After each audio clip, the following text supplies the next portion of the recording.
Brilliance Audio presents Heavy Weather by Bruce Sterling. Performed by Gary Tiedemann. Smart machines lurked about the suite, their power lights in the shuttered dimness like the small red eyes of bats. The machines crouched in niches in white walls of Mexican stucco. An ionizer, a television, a smoke alarm, a squad of motion sensors. A vaporizer hissed and bubbled gently in the corner, emitting a potent reek of oil, ginseng, and eucalyptus. Alex lay propped on silk-cased pillows, his feet and knees denting the starched cotton sheets. His flesh felt like wet clay, something greased and damp and utterly inert.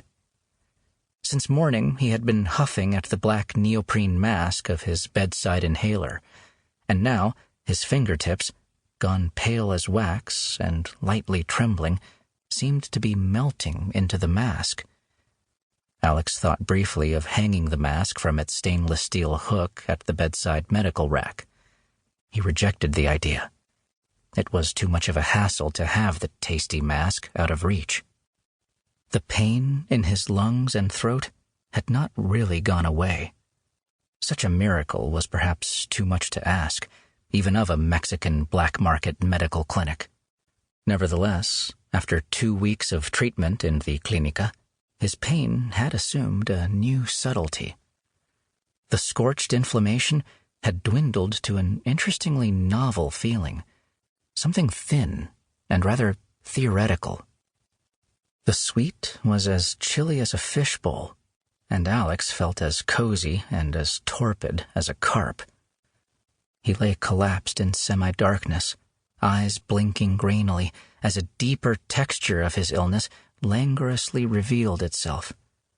Beneath his starched sheets, Alex began to feel warm, then lightheaded, then slightly nauseous, a customary progression of symptoms. He felt the dark rush build within his chest. Then it poured through him. He felt his spine melting. He seemed to percolate into the mattress.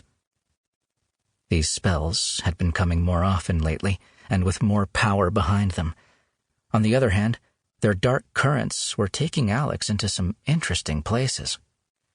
Alex, not breathing, swam along pleasantly under the rim of unconsciousness for a long moment. Then, without his will, breath came again. His mind broke delirium's surface. When his eyes reopened, the suite around him seemed intensely surreal. Crawling walls of white stucco, swirling white stucco ceiling, thick wormy carpet of chemical aqua blue. Bulbous pottery lamps squatted unlit on elaborate wicker tables. The chest of drawers and the bureau, the wooden bed frame, were all marked with the same creepy conspiracy of aqua blue octagons.